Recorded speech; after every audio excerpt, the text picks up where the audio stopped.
ಎಲ್ಲರಿಗೂ ನಮಸ್ಕಾರ. Sunanda cooking YouTube ಚಾನಲ್ಗೆ ಸ್ವಾಗತ. ಇವತ್ತಿನ ರೆಸಿಪಿ ಬಂದುಬಿಟ್ಟು ಈಸಿಯಾಗಿ ಕರಿಬೇವಿನ ಚಟ್ನಿ ಪುಡಿ ಹೇಗೆ ಮಾಡ್ಕೊಳೋದು ಅಂತ ಹೇಳ್ಕೊಡ್ತೀನಿ.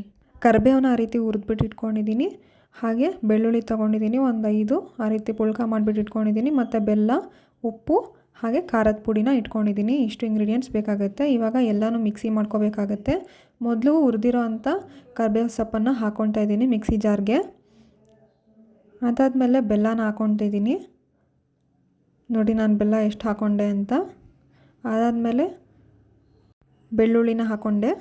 ಬೆಳ್ಳುಳ್ಳಿ ಹಾಕ್ಕೊಂಡಾದ್ಮೇಲೆ ಖಾರ ನಿಮ್ಮ ಅನುಸಾರವಾಗಿ ಹಾಕ್ಕೊಳ್ಳಿ. ಜಾಸ್ತಿ ತಿನ್ನೋದಿದ್ರೆ ಜಾಸ್ತಿ ಖಾರ ಹಾಕ್ಕೊಳ್ಳಿ, ಇಲ್ಲ ಕಡಿಮೆ ಖಾರ ಹಾಕ್ಕೊಳ್ಳಿ. ಉಪ್ಪು ರುಚಿಗೆ ತಕ್ಕಷ್ಟು.